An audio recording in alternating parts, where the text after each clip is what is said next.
tal? Muy buenas noches, bienvenidos a Noticias 22. Qué alegría estar con ustedes ahora, como pueden ver, en un formato distinto.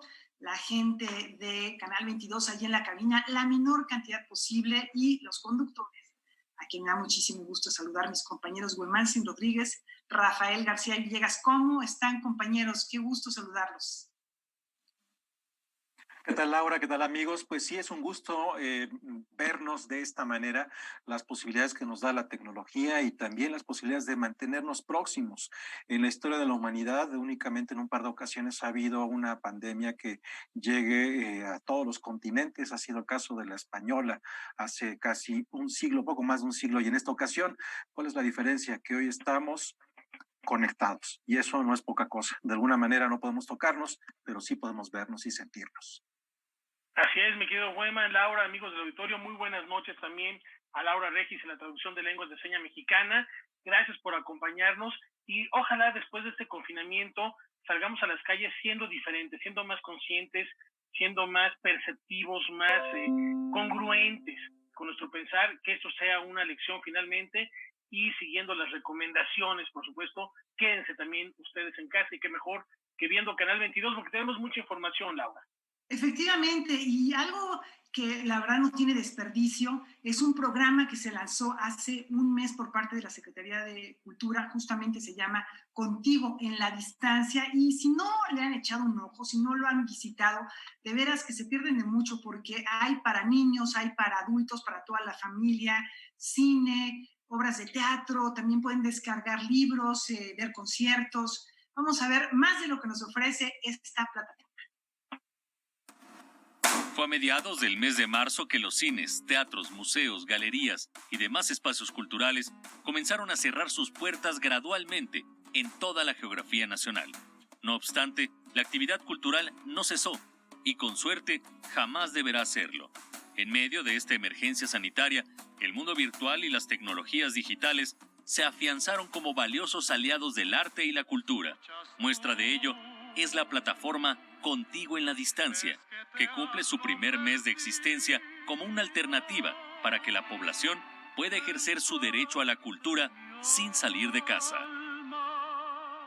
Desde su lanzamiento, sucedido el 25 de marzo, a través del sitio contigoenladistancia.cultura.gov.mx, esta iniciativa ha recibido alrededor de 910,500 visitas a sus más de 1,700 contenidos y recursos digitales, entre los que se encuentran más de 800 videos sobre danza, música, cine, historia y teatro, 8 aplicaciones para dispositivos móviles, cerca de 200 audios, entre radionovelas, podcasts, conciertos y más, así como 2 centenares de libros virtuales e igual número de recursos dirigidos al público infantil, como juegos, cápsulas, videos y narraciones.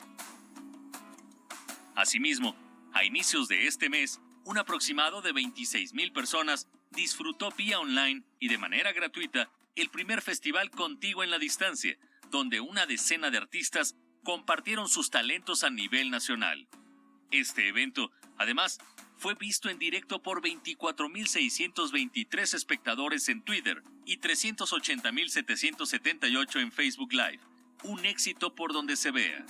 La plataforma se nutre con los archivos de la Fonoteca Nacional, Canal 22, Radio Educación, Cineteca Nacional, IMCINE y los Centros Nacional de las Artes, Cultural Tijuana, de Capacitación Cinematográfica, de Cultura Digital y de la Imagen. En este esfuerzo colaboran también otros organismos del sector cultural, entre los que se encuentran el Fondo de Cultura Económica, la editorial Paso de Gato, el Museo Soumaya, así como institutos y secretarías de cultura de los estados. Espacio plural e inclusivo. Contigo en la Distancia posee un acervo en el que se incluyen materiales en las 68 lenguas indígenas de México, mismo que se enriquece todos los días con producciones generadas en exclusivo para la plataforma y con materiales históricos pertenecientes a instituciones como el INERM o las Direcciones Generales de Vinculación Cultural y de Culturas Populares. Contigo en la Distancia se plantea también como una invitación permanente a los artistas y a la población para que impulsen su creatividad y talento desde casa.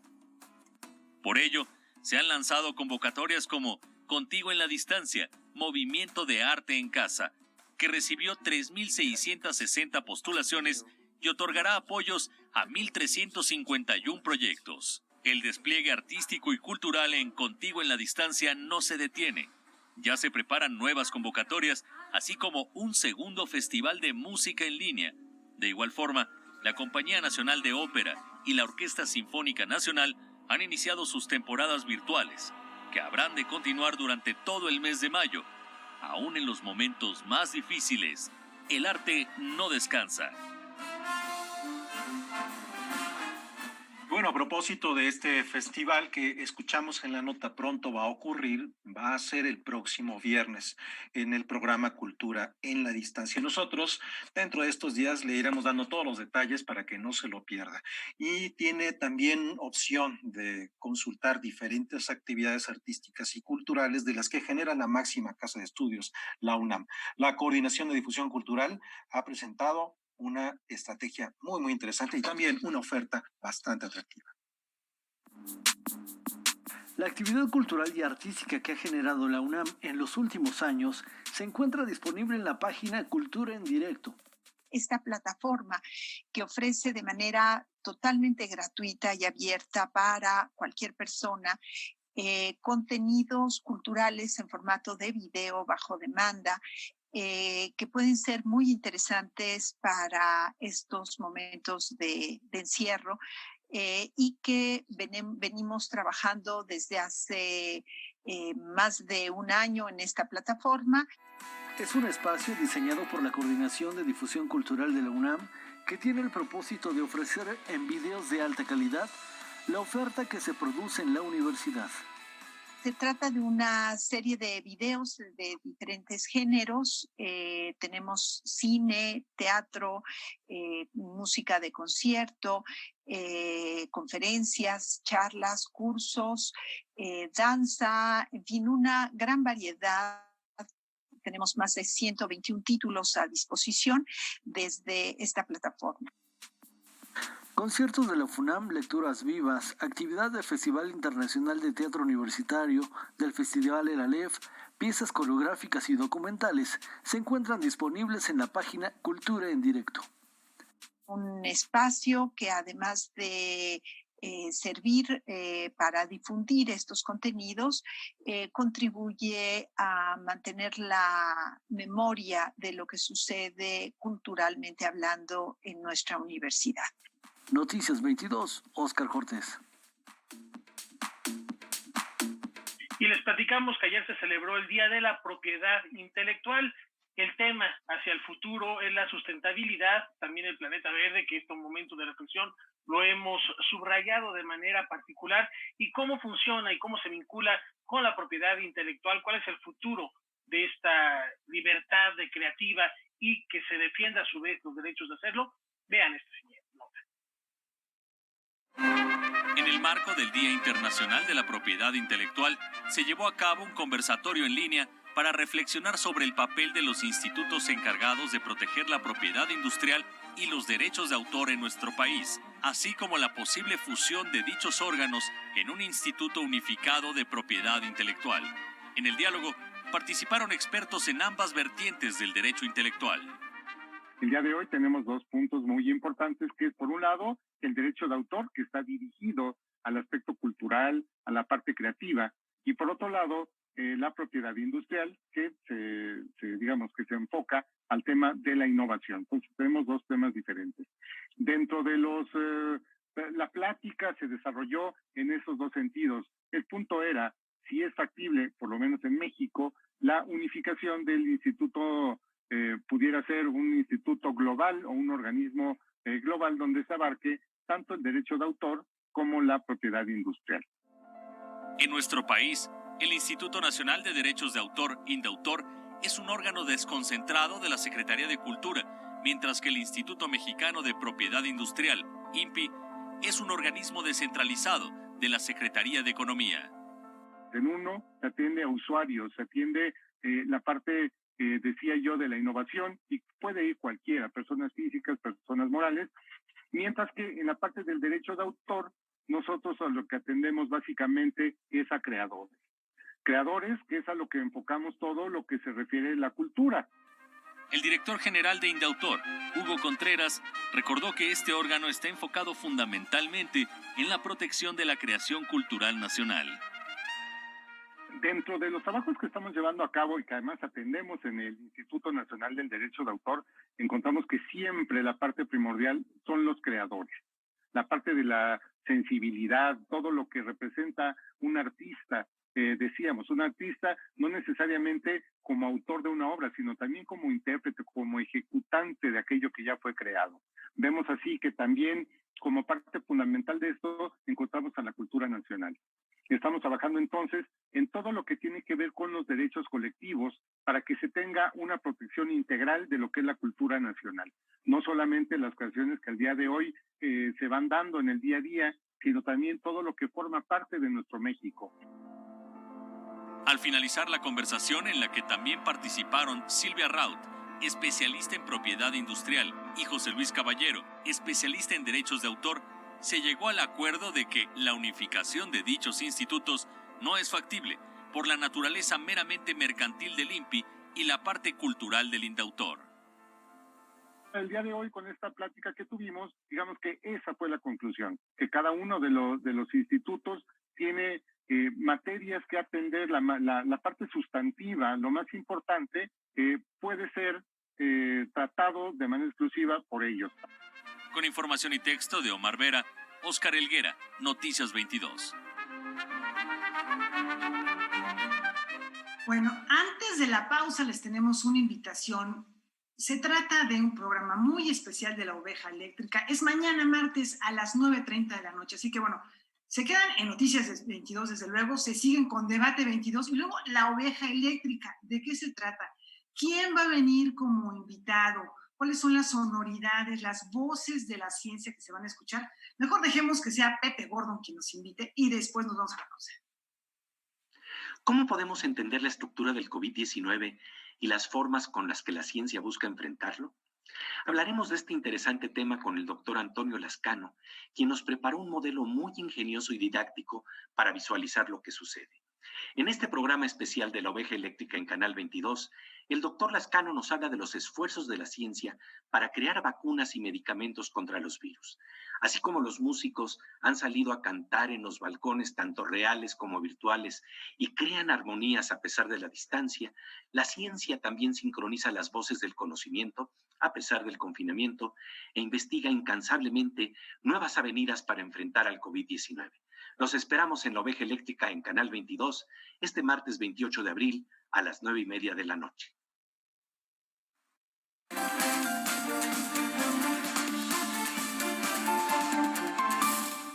Grandes invitados nos hablarán de temas llenos de relevancia actual, desde el coronavirus hasta esas cosas que tienen en común los robots y los chamanes. Una limpia, y en todos estos casos uno como antropólogo puede observar que tiene efectos positivos. Pepe Gordon presenta los nuevos capítulos de temporada de La Oveja Eléctrica. Martes 21:30 horas. Retransmisión jueves 12:30 horas.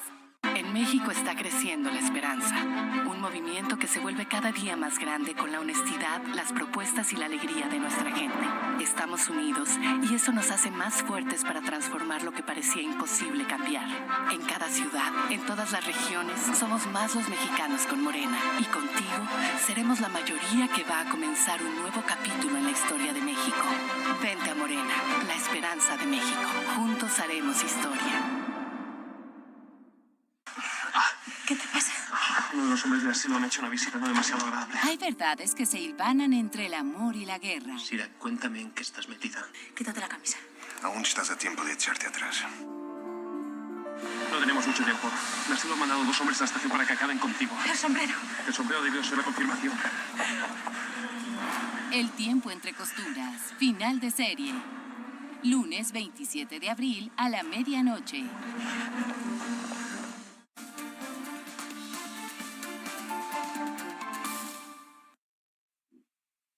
Bueno, vamos a esta nota que nos preparó mi compañero Alberto Aranda.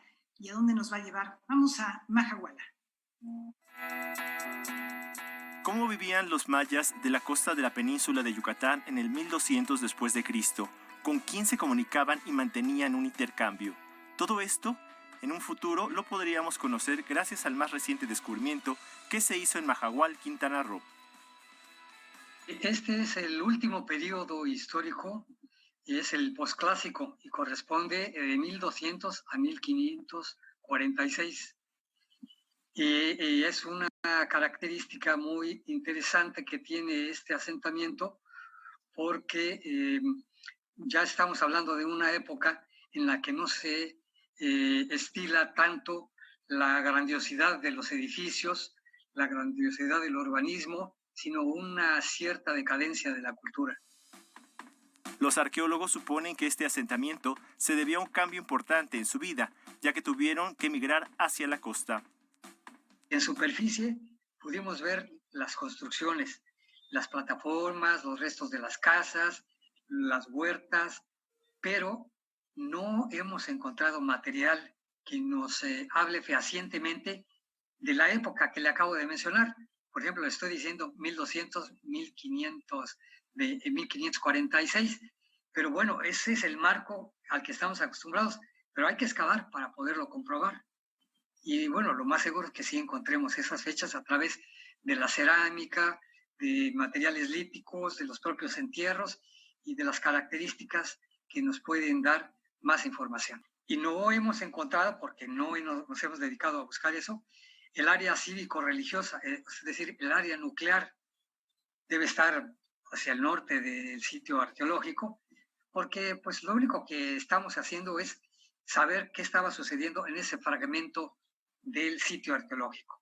Sí es el primero que se encuentra hacia el sur, hacia el más extremo sur de Quintana Roo, ya casi con límites del país vecino de Belice. En el sitio se han ubicado restos de estructuras habitacionales y pozos naturales y artificiales, delimitados por albarradas. En una región circundante también se han detectado cenotes y cuevas. Todo esto era el entorno de una población que ya había desarrollado el concepto de traza urbana y que se vio obligada a migrar. El siguiente paso es proponer a Lina una exploración que permita tener más datos, además de rescatar y preservar lo que se encuentra en el lugar. Noticias 22, Alberto Aranda. Y vamos a continuar ahora con actividades cinematográficas. Ambulante, este destacado festival de documentales, no se queda parado, tiene opciones en estos días de encierro. ¿Empiezo yo? Sí. Ambulante, gira de documentales 2020. El 3 de marzo se anunció con bombo y platillo la 15ª edición de Ambulante. Este año, el festival iba a proyectar 150 películas en 32 municipios de 8 estados de la República Mexicana, iniciando su recorrido en Querétaro. La gira tradicional se canceló, pero dieron paso a Ambulante en Casa. Significa pensar de otra forma todo, ¿no? Desde tu programa de mano hasta cómo les das espacios a patrocinadores, hasta que los cineastas tengan que, pues eso, soltar esa ilusión de tener un estreno en gran pantalla, ¿no? Como que hay muchas cosas que son, pues eso, como negociaciones muy finas y de mucha sensibilidad que hizo, yo creo que muy bien mi maravilloso equipo de programación. Ahora, el programa en línea está integrado por 66 películas de 25 países. Cada película estará disponible por 24 horas de forma gratuita desde distintos dispositivos con acceso a Internet y en cualquier lugar de la República Mexicana. Todos los días a partir del 29 de abril y hasta el 28 de mayo estamos estrenando una película o un programa todos los días. Ese mismo día habrá un evento con cineastas, invitados especiales para conversar acerca de la programación. Las películas se lanzarán diariamente a las 0 horas o en horario del Centro de México a través de nuestra página web www.ambulante.org. Estarán disponibles únicamente durante 24 horas para 1,000 usuarios en la República Mexicana. Había una vez un presidente de la República y unos periodistas. Como se tenía previsto, la película inaugural será Silencio Radio. El 15 de marzo de 2015, el mundo de la información en México se cimbraba. La empresa MBS daba por terminado el contrato de la periodista Carmen Aristegui 8 meses antes de concluir. El proceso profesional y personal que vivió la periodista quedó registrado en el documental Silencio Radio de la cineasta Juliana Fanjul. Está relacionado con el narcotráfico. Queremos saber por un gran acceso a este personaje enigmático de nuestra cultura, diría no solo periodística, sino de nuestra cultura en general. Y bueno, creo que la historia de ella, lo que ha tenido que vivir a lo largo de distintos sexenios, pues es realmente fascinante. Entonces sí, nos sentimos muy afortunados de poder proyectar Silencio Radio de Juliana Fanjul como nuestra película inaugural el 29 de abril. La programación incluye 25 títulos de producción nacional, 5 de ellos estrenos mundiales. De la lista destaca Yermo, de Berardo González, La felicidad en la que vivió Carlos Morales y Lupita, Que retiemble la tierra de Mónica Valls Robles.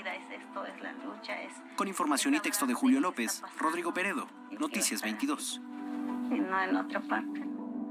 Qué gusto saludar vía virtual esta noche a José Iturriaga, que nos viene a revelar El secreto del espía inglés, una novela verdaderamente fascinante que te atrapa desde el principio y que es un canto coral histórico porque nos habla de los años 30 del siglo pasado, exactamente la época de la expropiación petrolera con Lázaro Cárdenas, y un autor fundamental de la novela policíaca que es Graham Greene.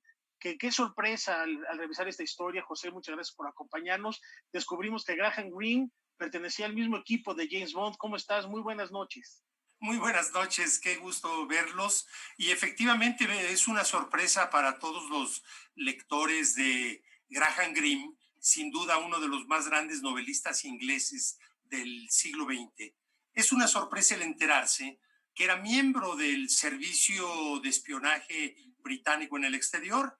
Esto fue oficial varios años y a su muerte su viuda confirmó que siempre participó Graham Greene en esto, en los servicios de inteligencia.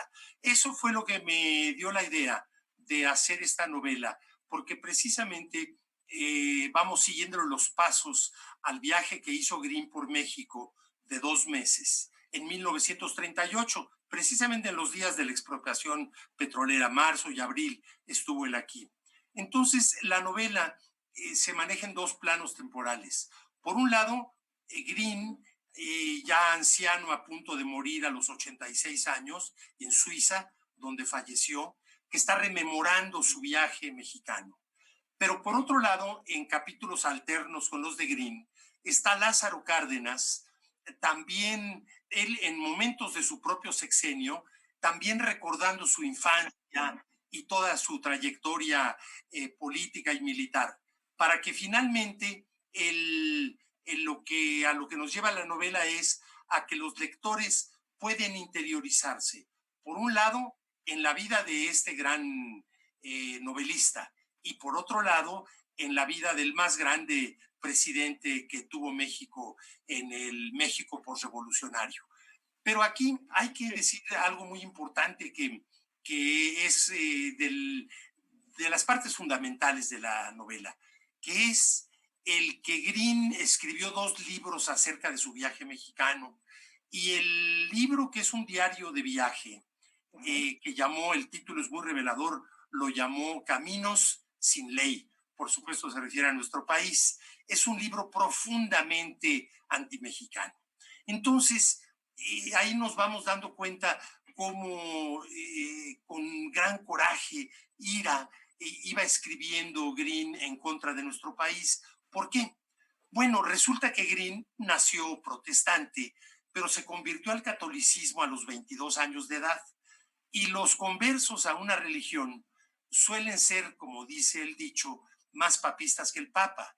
Entonces, a Greene le disgustó profundamente ver en Tabasco, que era el destino de su viaje, la persecución religiosa que todavía en el 38 existía, y en el resto del país ya no había persecución religiosa desde que terminó la Guerra Cristera del 26 al 29. Pero Greene iba precisamente a Tabasco a ver, a constatar la persecución religiosa. Entonces, de ahí deriva ese profundo coraje en contra de México y de lo mexicano. Pero hay 3 elementos que hoy consideraríamos superficiales, que influyeron mucho en el mal humor y en la hiel que destila la pluma de Greene. Esos 3 aspectos son, en primer lugar, que Green, pues inglés, de piel muy blanca, llegó a Tabasco y se lo empezaron a comer los moscos. Fueron varias semanas en donde jejenes, chaquistes, zancudos le hicieron un infierno la vida a Green. Hoy es fácil pensar, bueno, va uno de vacaciones unos días, se pone repelente para moscos, pero en aquel tiempo sufrió enormemente Green el ataque de los insectos. Por otro lado, Green usaba anteojos desde que despertaba hasta el amanecer y eso hacía que fueran indispensables para él. Se le rompieron sus anteojos recién llegado a Tabasco y el resto, las semanas de viaje que le quedaron, todo lo vio borroso, no distinguía nada. Imagínense cómo todo esto aumenta precisamente la molestia y el mal humor con el que venía. Y el tercer elemento, una disentería pavorosa que lo debilitó mucho físicamente, sobre todo su aparato digestivo, y entonces, bueno, pues todo esto se combinó para que la pluma de Green efectivamente escribiera muy negativamente, incluso en algún momento dado, hasta majaderamente. No vamos a repetirlo aquí, lo leerían en la novela que he escrito de El secreto del espía inglés. Pero quisiera yo nada más redondear esto diciendo que la trama de la novela es de espionaje, pero realmente resulta secundario junto a las partes fundamentales que son conocer la vida de Green, conocer los motivos que tuvo para su gran enojo y hasta odio contra México, y por otro lado, conocer los grandes momentos del sexenio cardenista, como fueron la expropiación petrolera, el reparto agrario, la prohibición de los casinos de juego, la expulsión del presidente, la recepción de los refugiados españoles, el asesinato de Trotsky. En todo esto el lector podrá adentrarse a la lectura de esta novela. Es fascinante leerlo porque se ve que hay un trabajo histórico detrás de la misma, sorprendente, José, y además humanizar a los personajes, no solo a Graham Greene, como ya cuentas. Hay un episodio de los primeros capítulos donde está escribiendo, él está maquilando en su mente y le pregunta en voz alta a su mujer algo, ¿no? Y se da cuenta, y también la relación y humanizar al presidente Cárdenas, con su esposa Amelia. A ver, espérate, soy presidente, yo me quito, yo me pongo la banda, las cosas no han cambiado, sé la responsabilidad que tengo, y ver ese lado humano a la par de este desarrollo histórico que es, insisto, minucioso. Encontramos un personaje fundamental para la historia, quien maneja la ficción, digamos, y quien va entrelazando. Yo pensé que, José, ibas a comentar entre las cosas que no le gustaron a Green cuando llega a México, es haber encontrado un terreno desértico. Él venía con la esperanza de toparse con un país tropical y llegó por el norte y se encontró un desierto que también seguramente lo desanimó. Pero platicar de la figura de Diego Santos, que se antoja necesario en la historia nacional, a pesar, y digo a pesar, de que es un personaje de tu novela, quien nos va hilando todas estas historias. Efectivamente, yo antes que novelista soy historiador y llevo 40 años metido en el tema de los extranjeros que han escrito sobre México. Entonces, con todo esto armé una novela que, como yo creo que deben ser las novelas históricas, que todo lo fundamental de la novela son hechos reales, fueron hechos reales.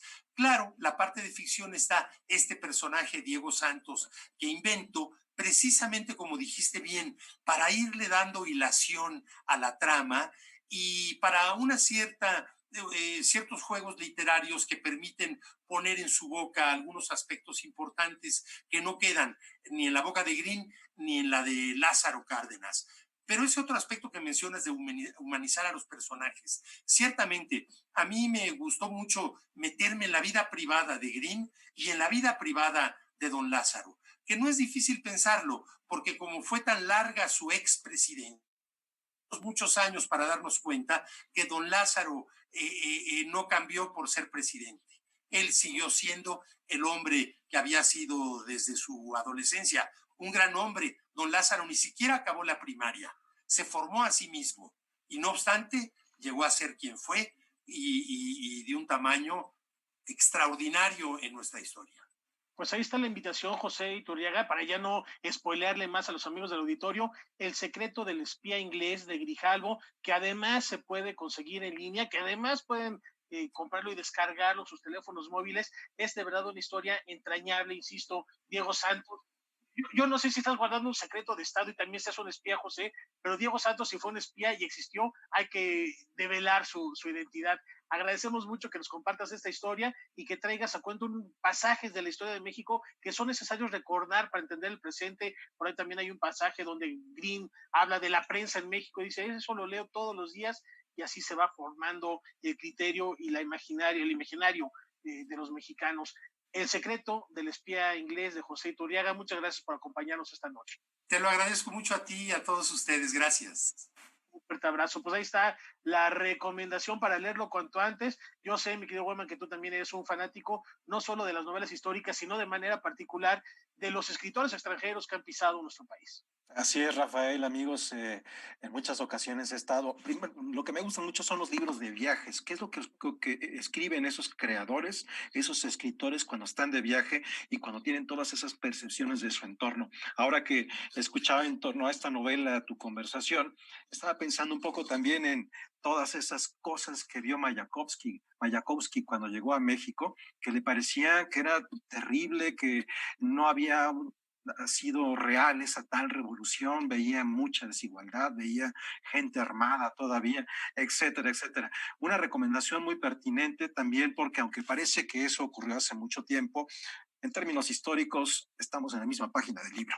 Así que no hay mejor manera de entender nuestro presente que tomando en cuenta algunas décadas atrás para saber cuáles son los rumbos en los cuales nos encontramos. Pero momento de hacer una pausa, amigos, queremos hacerlo también con una invitación a que no se pierdan, terminando este espacio, Noticias 22 de Debate 22. El día de hoy, Javier Aranda Luna va a tener una conversación con el promotor cultural y el ex titular del INBA, Gerardo Estrada, y el tema es los pros y los contras del nuevo apoyo a creadores. Así que no se lo pierda hoy a las 9 de la noche terminando Noticias 22. Con esto hacemos una pausa y regresamos con mucho más aquí en este espacio.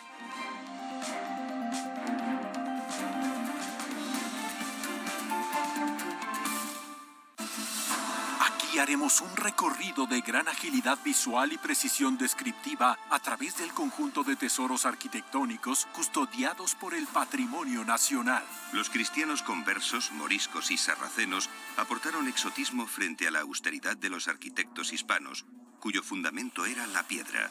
Así nació la arquitectura mudéjar. Tesoros de la Corona. Serie de estreno, martes 18 horas.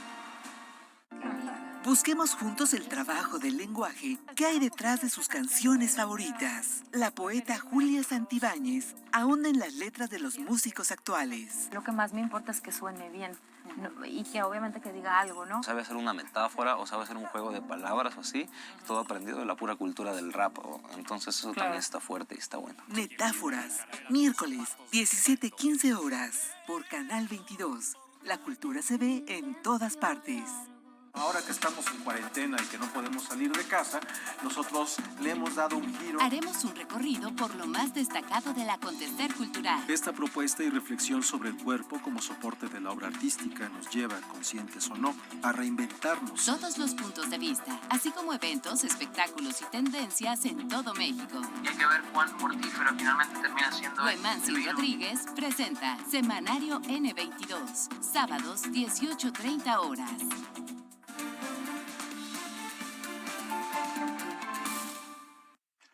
Continuamos aquí en Noticias 22 y nuestro compañero Alberto Aranda tuvo una conversación con Maya Leiva, que se encuentra en París. Ella es periodista, buena amiga. Cuando estuvo en México, ella trabajó al frente de la Alianza Francesa en el departamento de prensa y también trabajó por algún tiempo en Canal 22. Maya se encuentra en París, que es una de las ciudades muy afectadas durante esta pandemia del COVID-19 y nos da los detalles de cómo ha sido su vida, cómo están las cosas por allá.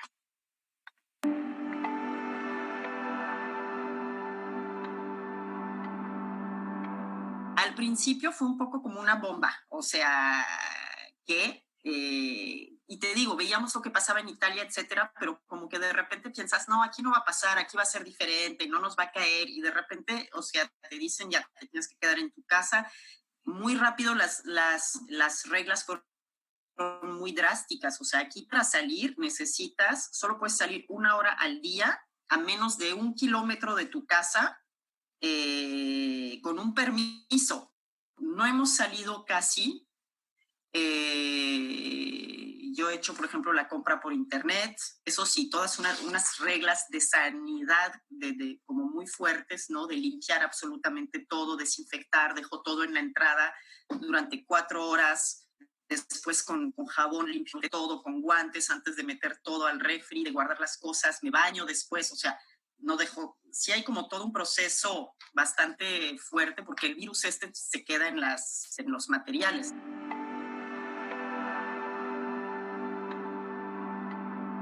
Eso creo que es la parte, bueno, una de las partes más duras porque no te dejan ver, o sea, no puedes ver a la gente mayor de 70 años, ¿no? Bueno, no puedes. O sea, te dicen que no veas a la gente mayor, lo cual es duro también. Los niños no pueden ver a sus abuelos, nada. Cada quien tiene que quedarse en su casa. Si una persona mayor se enferma, bueno, puede ir al hospital. O sea, si no, las personas mayores que no llegan o que llegan pero se mueren, no los pueden ver. No hay, o sea, no hay velorio, como se dice, hay un entierro muy rápido, solo pueden ir 2 o 3 personas de la familia, en el mejor de los casos, cada quien a 1,5 metros de distancia, todo se hace en media hora, a las 7 de la mañana, cuerpos cremados y punto, ¿no? Entonces, y regresas a tu casa a encerrarte. De la misma forma, por ejemplo, una muy buena amiga mía acaba de tener un bebé la semana pasada y tuvo a su bebé sola. Su marido no pudo entrar con ella a la clínica y menos a estar en el parto y él se tuvo que quedar en su casa, ¿no? Entonces, digo, eso puedes pensar, ahora es una historia que termina bien y ya está ahí en su casa con su bebé, pero estuvo 4 días sola, no solo dejaban entrar a la persona que tenía que parir, digamos, pero 0 acompañante, 0 nada y es la ley, punto. O sea, la gente lo respeta porque lo entiende, ¿no? Pero sí, es bastante duro.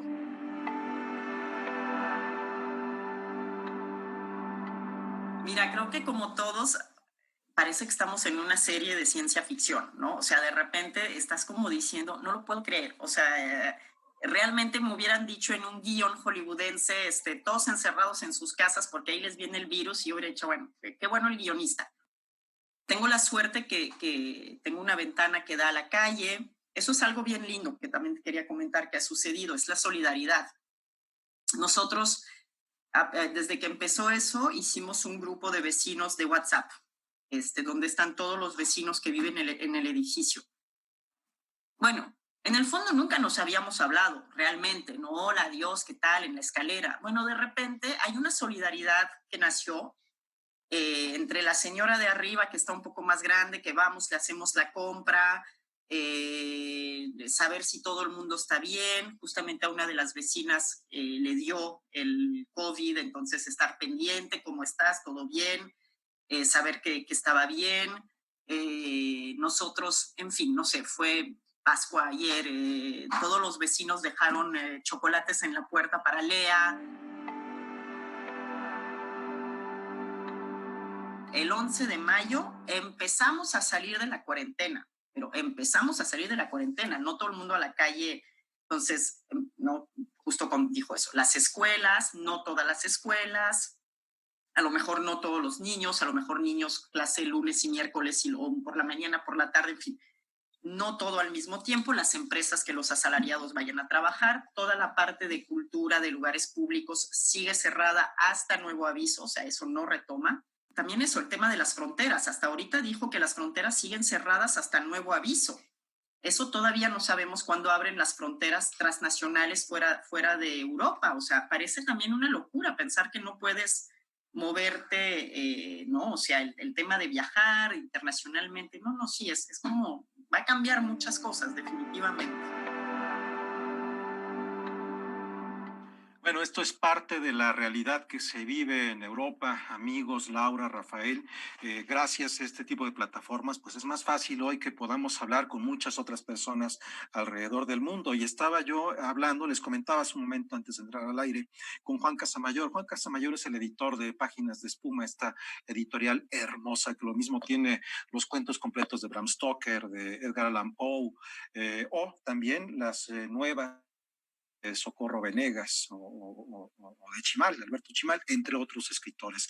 Bueno, pues él me contaba un poco que apenas hoy se empieza a retomar levemente la actividad allá en Madrid, aunque todo es prueba y error, existe la posibilidad de que este tipo de cuarentena, según los científicos de la revista Science, tenga que repetirse con cierta periodicidad durante al menos los siguientes 2 años. Es parte de lo que se está tratando de poner en la mesa para ver cuáles son las posibles reacciones que se pudieran tomar, porque estamos realmente frente a un escenario nuevo en la historia de la humanidad. Por eso es que no hay que echarlo en saco roto, como decía Maya, pues en un momento pensaban que allá no iba a pasar nada, no iba a ser como Italia. Bueno, pues mucha gente en todo el mundo piensa lo mismo, y la cosa es que no conocemos en realidad los escenarios que se nos están presentando.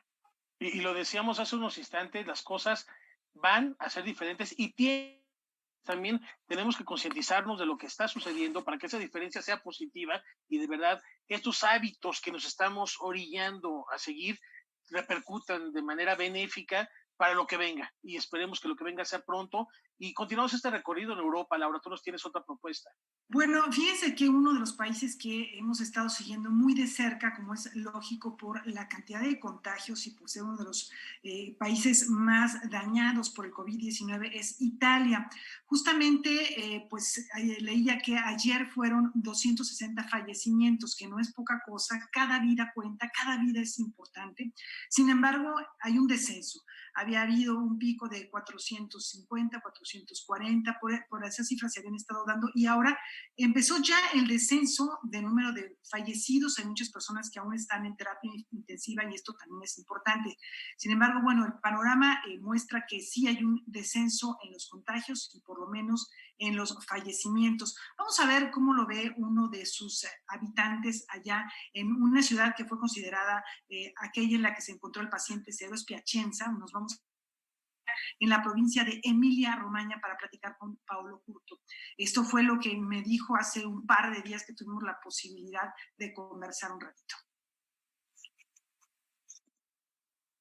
Allora, Piacenza è stata particolarmente colpita perché quando verso il 20 febbraio è iniziati i primi casi, la prima zona rossa vera e propria, sai, una zona, è stato un paese che era 8 km da Piacenza, che si chiama Codogno. Quindi in questo paese per qualche motivo c'era il famoso paziente zero, insomma uno che aveva avuto dei contatti aveva un'impresa probabilmente in Cina e quindi si era contagiato. E questa cosa è stata scoperta un po' per caso e allora hanno praticamente chiuso proprio con l'esercito, insomma, questo paese, creando una zona rossa, quindi nessuno poteva più entrare e uscire da questo paese. Però chiaramente, siccome molti di Codogno, essendo a 7-8 km, lavorano a Piacenza, eccetera, il contagio ovviamente era già arrivato in questa città. E quindi probabilmente questa cosa, unita anche al fatto che in Italia sono state usate diverse strategie, perché ecco, faccio un passaggio avanti, l'altro paese che dopo una settimana si è rivelato avere un'altra focolaio è un paese vicino Padova, quindi siamo nel Veneto, che si chiama Vo Euganeo, un piccolo paese. Anche lì questo paese è stato chiuso, quindi in Italia verso il 20-22 febbraio c'erano 2 zone rosse, una era questo paese chiamato Vo Euganeo e l'altro Codogno. Però in realtà, soprattutto nella zona di Codogno, questa contaminazione era già uscita perché la gente girava, e poi sai che per almeno 2 o 3 settimane sono persone che non hanno sintomi e quindi sono sane, girano, incontrano altri. non c'era nessun tipo di precauzione e quindi questa cosa è cresciuta in un modo notevole.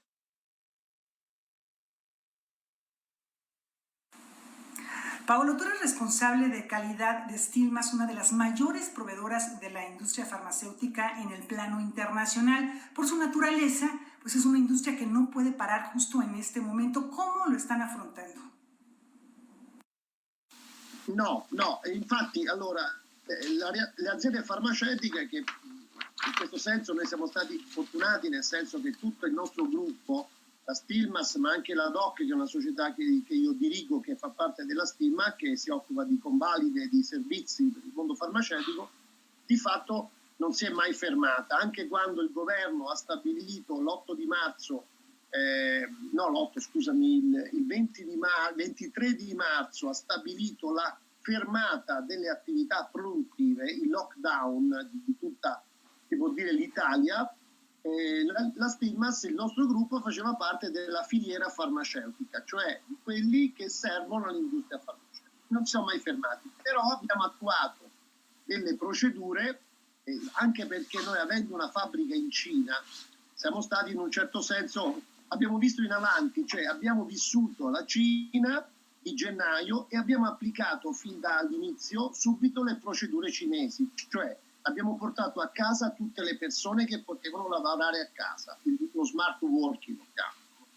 Abbiamo applicato le mascherine, la misura della temperatura, quindi abbiamo fatto delle cose che ci hanno... Ovviamente le aziende farmaceutiche hanno cercato di limitare l'ingresso del personale anche di aziende come la nostra, quindi si è un po' ridotta l'attività. Però per esempio osserviamo che già dalla settimana prossima, anche se l'Italia ha un lockdown che dura fino al 3 di maggio, di fatto le aziende farmaceutiche hanno ricominciato ad accelerare con delle misure di sicurezza, mascherine, misura della temperatura, riprende le attività. Il grosso problema rimane per aziende come la nostra, che lavorano al 90% con l'estero, la limitazione dei viaggi, perché ovviamente oggi ci sono paesi in Europa che non fanno arrivare persone dall'Italia, cioè cercano, perché l'Italia purtroppo è il primo dei paesi europei come contaminati. Paolo, a partir de la experiencia italiana, ¿qué punto de vista, qué recomendación podrías darnos a los mexicanos? In Messico non so qual è il sistema, certo non penso che il sistema sanitario del Messico sia il migliore di quello magari europeo, non credo, ecco. So che c'è molta povertà in Messico, quindi se penso ai grandi quartieri popolari, lì è chiaro sarebbe una strage, anche perché nessun ospedale, neanche europeo, figuriamoci uno, può affrontare questo. Quindi l'unica cosa è, però può l'economia sostenere questo tipo di cosa? Quindi alle persone che possono lavorare, in realtà farlo come i giornalisti italiani, tutta le TV, tutto è fatto da remoto, stare chiusi. Però se sta chiuso un 10% della popolazione, il resto invece si deve muovere, perché non può stare chiuso in casa, perché forse non c'è neanche una casa dove può stare 5 persone, 6 persone. È un dramma. Certamente c'è da pensare che l'uomo che pensava di andare su Marte, ecco, di fronte a una cosa così invisibile, tutto il mondo è stato messo KO. Forse dobbiamo ripensare al nostro modello di sviluppo, probabilmente, non lo so. Poi non ho idea. Comunque certo, qualche precauzione si può usare, però il fenomeno non si ferma, certo, a livello individuale. Non lo so, il Messico com'è, certo. Penso che abbiate bisogno di molta più assistenza dal nostro Signore dall'alto, in Messico più che in Italia.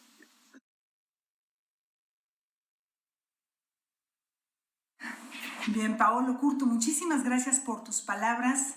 Regresamos la señal al estudio de Noticias 22. Muchísimas gracias. Bueno, reflexiones muy profundas, muy interesantes. Hemos visto a lo largo de estos días también el impacto de las grandes urbes vacías, aquí estamos hablando de una región pequeña de la Italia, pero ver hace ratito las imágenes de París desolado, ver las imágenes de un Madrid desolado, ver las imágenes ahora también de una Ciudad de México vacía, pues nos invitan a la reflexión, y esto es muy importante lo que dice Pablo en esa entrevista que te comparte Laura, seguir las recomendaciones, porque no sabemos cuáles son los límites y no sabemos cuáles son las capacidades, sobre todo del sistema de salubridad, no solo en México, en el mundo.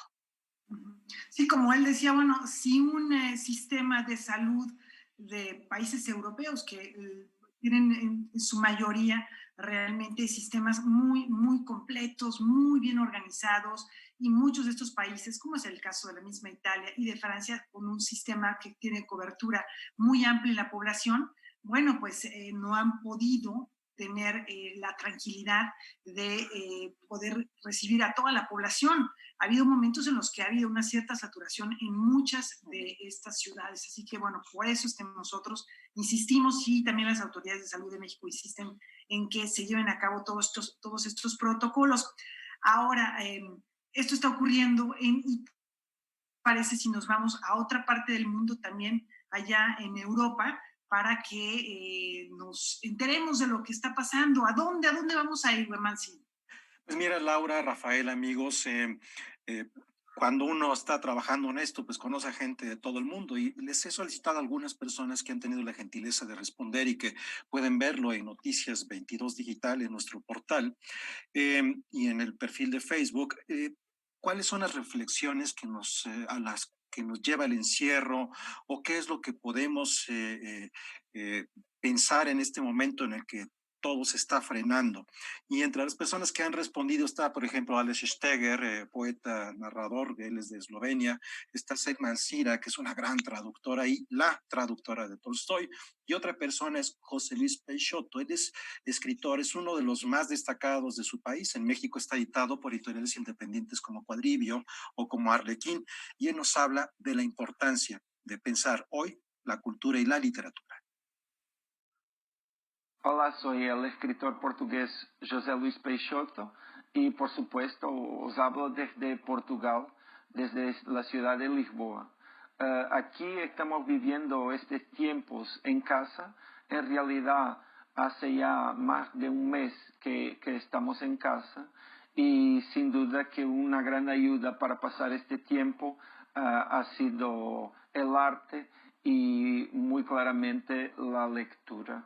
Bastantes libros que tenía ahí esperando un tiempo para leerlos han visto la llegada de ese tiempo, y ese, claro, es el aspecto más positivo de lo que estamos pasando, de ese tiempo tan fuera del común, y me parece que es realmente importante que miremos toda esta situación desde la perspectiva más positiva posible. Es cierto que bastantes veces no es fácil hacerlo, pero hay que buscar esa perspectiva, porque en realidad la esperanza es el combustible de la vida, y será lo que nos salvará. Con respecto a la lectura, hay bastantes posibilidades para un tiempo como ese.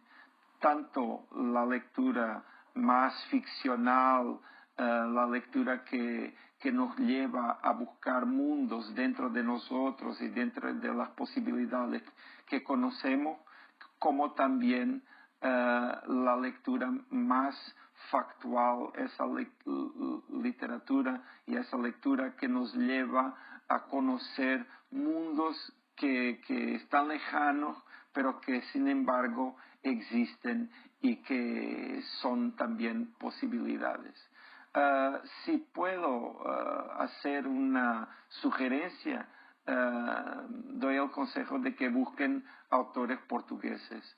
Hace no más que 2 años, Portugal fue el país invitado en la gran Feria del Libro de Guadalajara, y en ese tiempo muchos autores portugueses se traducieron y se publicaron en México. Espero que ese tiempo pueda ser una oportunidad para también conocer esos autores, y estoy muy, muy cierto que no se arrepentirán.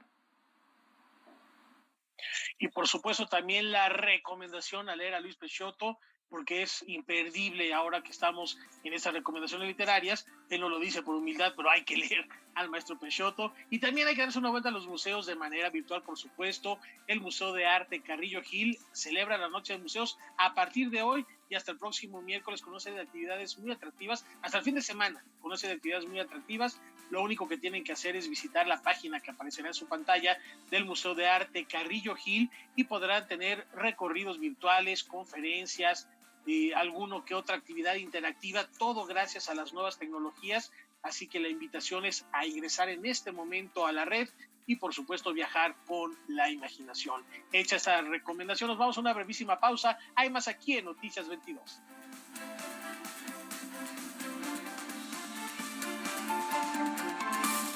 Todas las tendencias, aplicaciones recomendadas, lo que debemos compartir y más.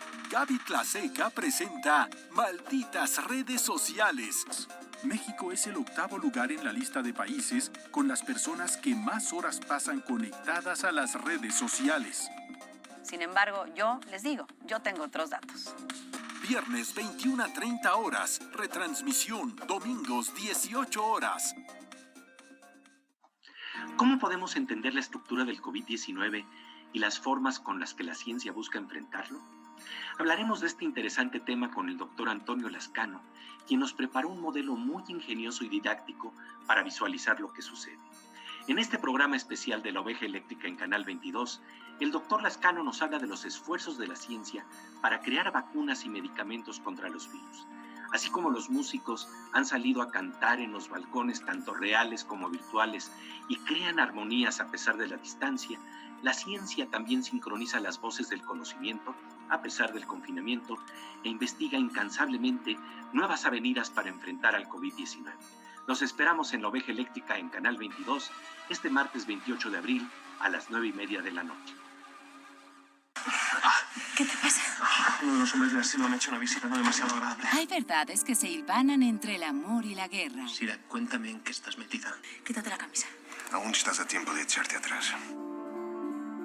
No tenemos mucho tiempo. El asilo ha mandado 2 hombres a la estación para que acaben contigo. El sombrero. El sombrero debió ser la confirmación. El tiempo entre costuras. Final de serie. Lunes 27 de abril a la medianoche.